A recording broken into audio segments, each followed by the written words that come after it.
2019년 7월 29일 예수님 메시지 말씀 이사야 61장 1절에 3절 주 하나님의 영이 내게 임하셨으니 이는 주께서 내게 기름을 부으사 온유한 자에게 기쁜 소식들을 전파하게 하셨음이라. 그가 나를 보내심은 마음이 상한 사람들 싸매고 포로된 자에게 자유를 갇힌 자에게 감옥이 열림을 선포하며 주의 해를 선포하고 우리 하나님의 복수의 날을 선포하며 모든 슬픈 자를 위로하고 시온에서 슬퍼하는 자들을 정하여 그들에게 재 대신 아름다움을 슬픔 대신 기쁨의 기름을 무거운 영 대신 찬양의 의복을 주어 그들로 주의 심으신 의의 나무들이라 불리게 하여 주께서 영광을 받으시려는 것이라. 찬송 중에 계시는 여호와 하나님이시라는 것을 알아야 한다.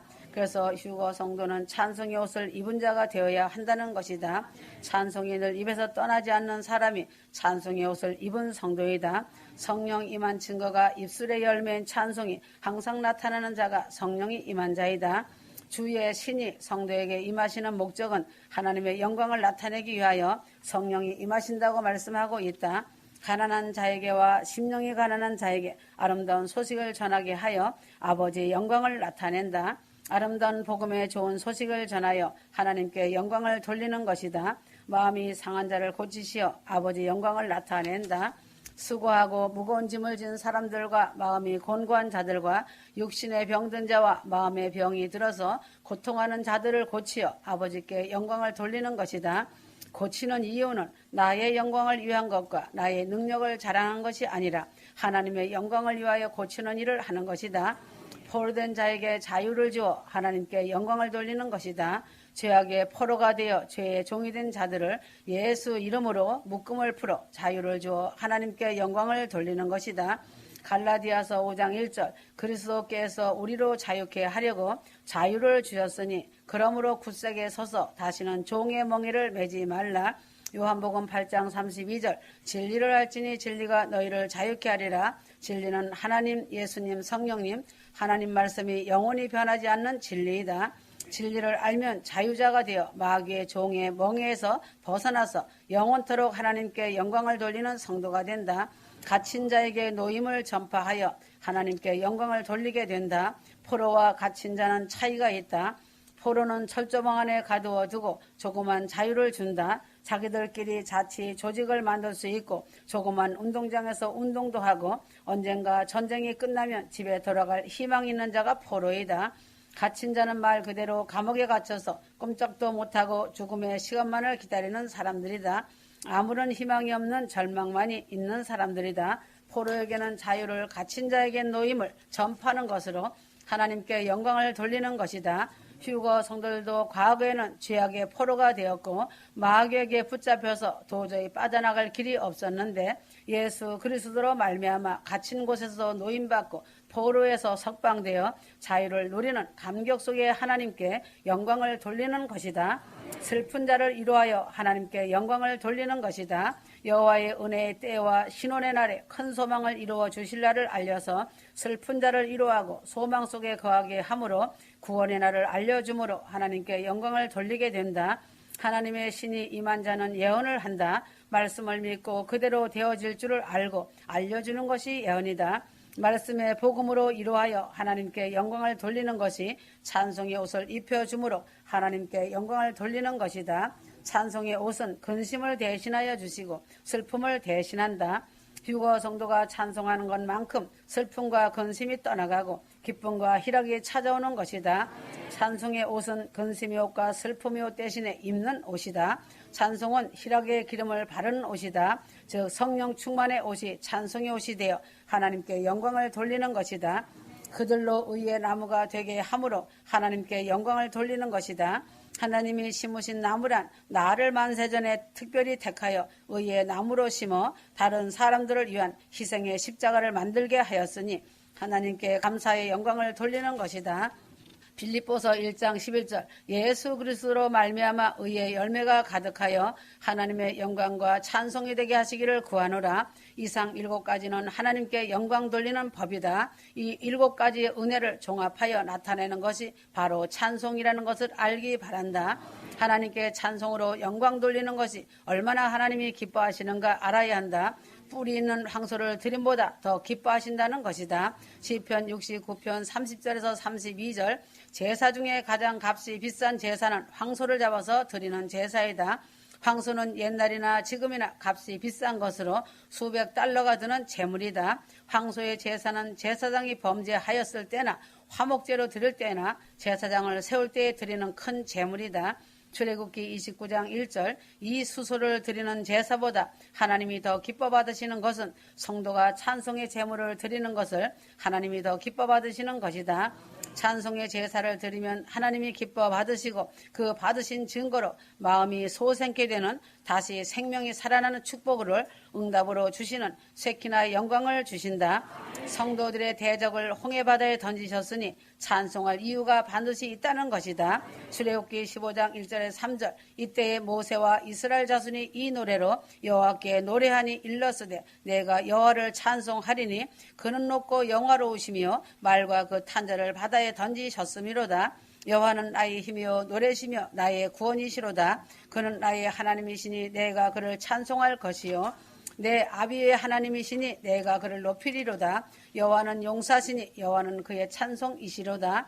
성경 중에 제일 먼저 나오는 찬송이다. 찬송의 내용은 그 이름을 높이고 하나님의 영화로우심을 찬송하고 그 증거를 구체적으로 말을 함으로 더욱 크게 영광 돌리고 그 영광이 나에게도 임하게 하여 달라는 기도가 포함되어 있어야 한다.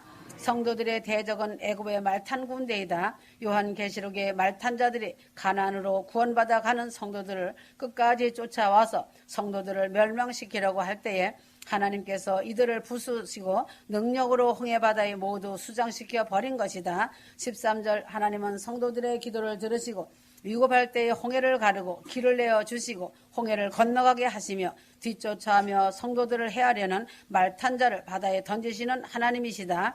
이 사실이 4,000년 전에 이루어진 일이지만 오늘도 이 일이 있고 불기둥 가운데 보고 계시는 하나님이 성도들을 도우시니 성도들은 마땅히 하나님께 찬송을 올려드릴 이유가 있는 것이다. 찬송 중에 계시는 여호와시니 내가 찬송을 부르는 것이다. 시편 22편 3절 이스라엘 중에 거하시는 주여 주는 거룩하시나이다. 하나님은 휴거 성도들의 찬송 중에 거하시는 주여 주는 거룩하시옵고 이스라엘 찬송 중에 계시며 찬송 속에 역사하신 하나님이 지금 휴거 성도들의 찬송 속에 역사를 하고 계신다는 사실이다. 휴거 성도들이 찬송을 부를 때에 주님의 음성이 찬송 속에 들려오니 쉐키나의 영광이 덮고 천사들이 춤을 추는 것이다. 이 음성을 듣는 사람들은 찬송을 부르며 눈물을 흘린다. 찬송을 부르며 큰 기쁨과 감격 속에 감사가 넘쳐나서 눈물을 흘리며 찬송한 경험들이 있을 것이다. 찬송 속에 역사하시는 하나님이시다. 찬양할 때 자기 속에 있는 어둠이 떠나가고 마음의 감사와 기쁨의 생수가 솟아난다. 역대하 5장 13절에 14절 나팔 부는 자와 노래하는 자가 일제히 소리를 발하여 여호와를 찬송하며 감사하는데 나팔 불고 재금치고 모든 악기를 울리며 소리를 높여 여호와를 찬송하여 가로되 선하시도다 그 자비하심이 영원히 있도다 하며 그때 여호와의 전에 구름이 가득한지라 제사장이 그 구름으로 인하여 능히 서서 섬기지 못하였으니 이는 여호와의 영광이 하나님 전에 가득함이었더라. 솔로몬이 성전을 짓고 헌당식을 할 때에 제사장들이 찬송의 나팔을 불며 목소리로 찬송을 드릴 때에 하나님의 임재가 소리 높여 찬송하는 가운데 구름으로 가득 임재하신 하나님이시다. 이 구름이 쉐키나 영광이고 하나님이 기뻐 임재하신 것이다. 역대하 20장 22절 백성으로 더불어 의논하고 노래하는 자를 택하여 거룩한 예복을 입히고 군대 앞에서 행하며 여호와를 찬송하여 이르기를 여호와께 감사하세 그 자비하심이 영원하도다 하게 하였더니 그 노래와 찬송이 시작될 때에 여호와께서 복병을 두어 유다를 치러 온 암몬 자손과 세일산 사람을 치게 하심으로 저희가 패하였으니 하였다. 암몬과 모압과 세일산의 연합군이 유다를 치러 왔다가 여호사밧의 찬송 속에서 역사하시는 하나님의 능력으로 저들이 패하였다. 그리고 하나님은 너무 기뻐하시어 4일 동안이나 노량물을 거두어 드리는 선물까지 넘치게 주신 하나님이시다. 찬송하며 감람산으로 주님이 가셨으니 휴거 성도들은 찬송하며 좁은 길을 가야 한다.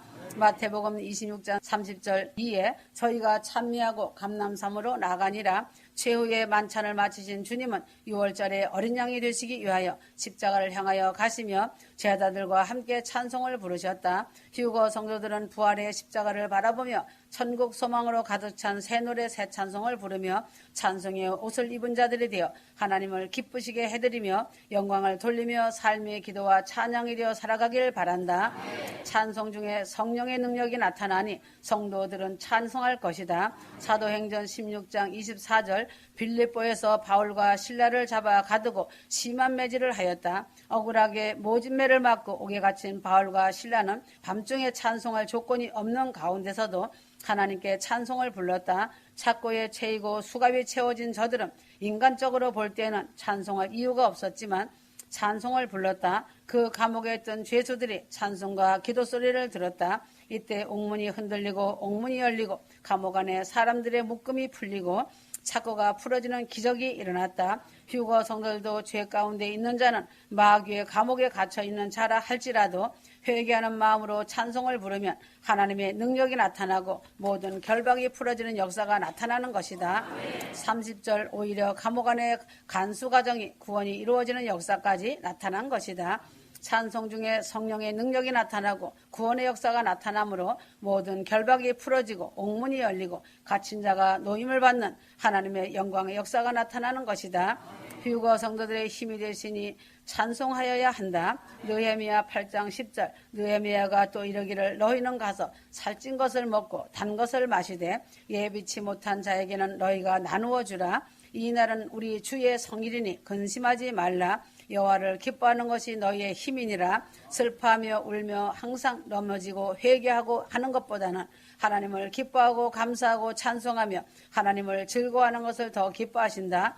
고린도전서 3장 16절 주는 영이시니 주의 영이 계신 곳에는 자유함이 있느니라.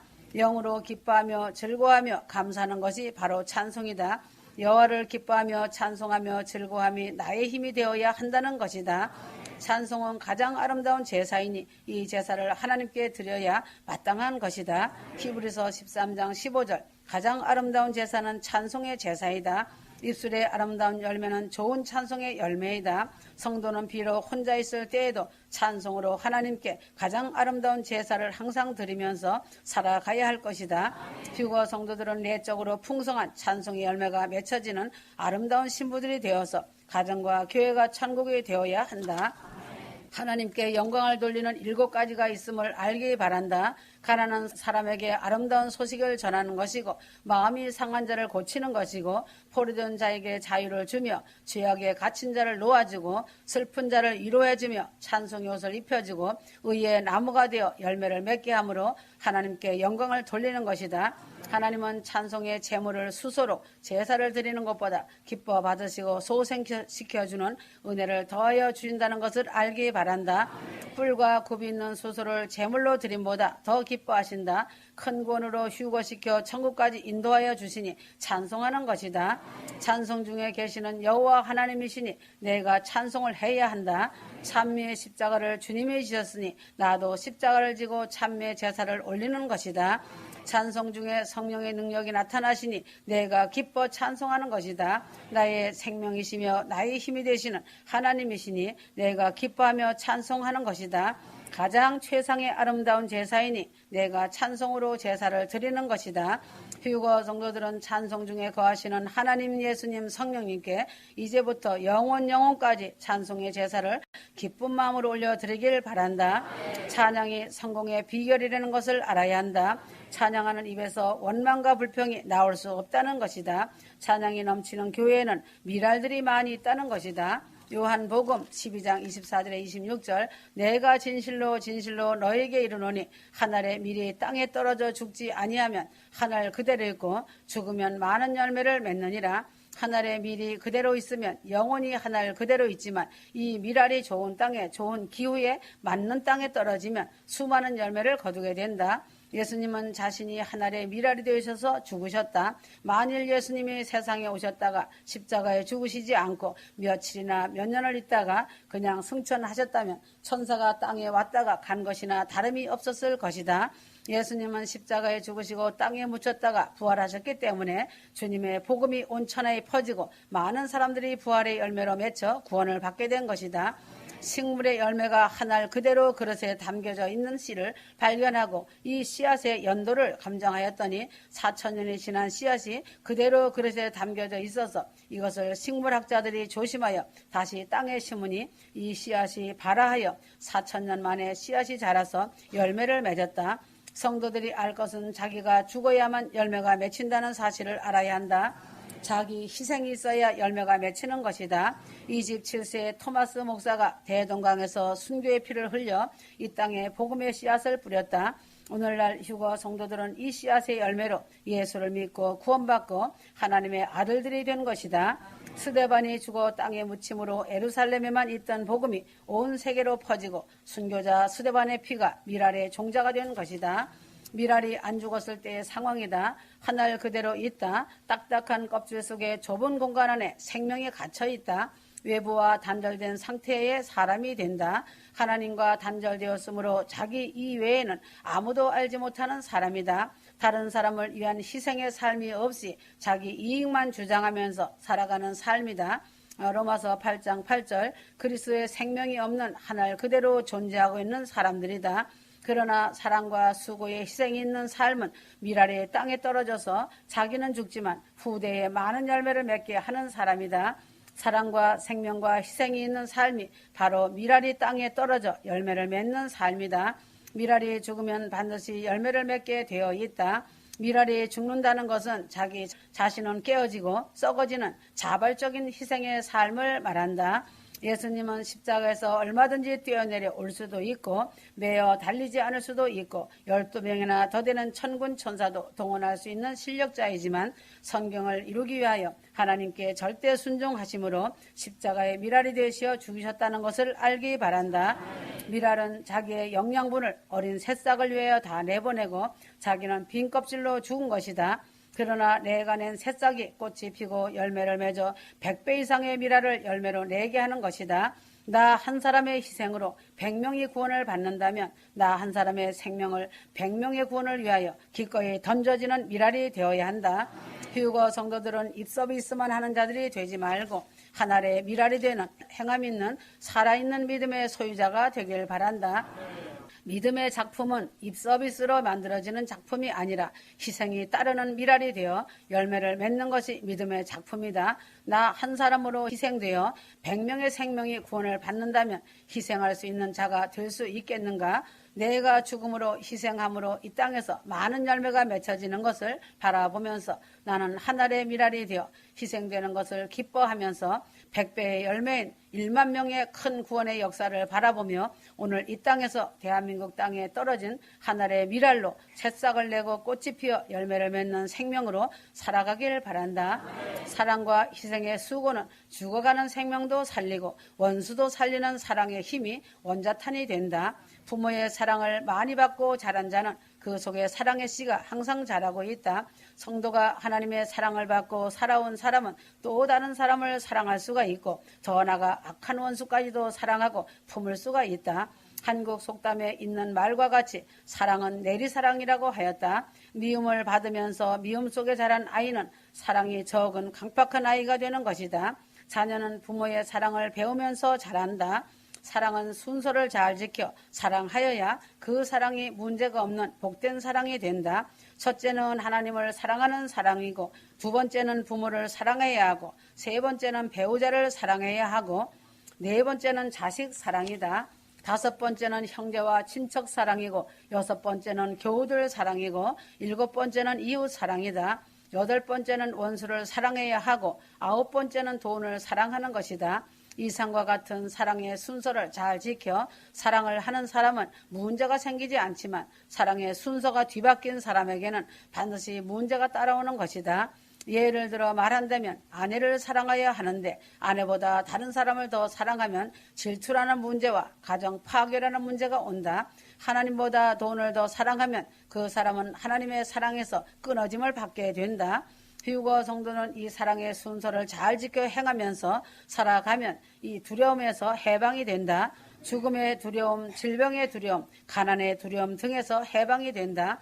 사랑은 항상 기적을 동반하여 오는 것이기 때문에 사랑으로 성도가 부모를 공경하고 자녀와 가족을 사랑하며 이웃을 사랑하면서 살아갈 때에 놀라운 하나님의 기적 속에 살아가는 은혜를 입을 것이다. 휴거 성도들은 가정을 위하고 교회를 위하고 이웃을 위하며 자녀를 위하고 열심히 헌신하며 땀을 흘리며 사랑의 수고를 할 때에 사라의 믿음의 결과가 기적으로 열매가 되어 나타난다. 온전한 성도는 참 성도가 되어 사망의 두려운 공포를 다 뽑아내고 독사의 독도 다 뽑아낸다. 이 원자탄 같은 사랑이 있을 때 가정과 교회가 모두 건강하다. 희생이 열매이다. 다 왔다. 아멘.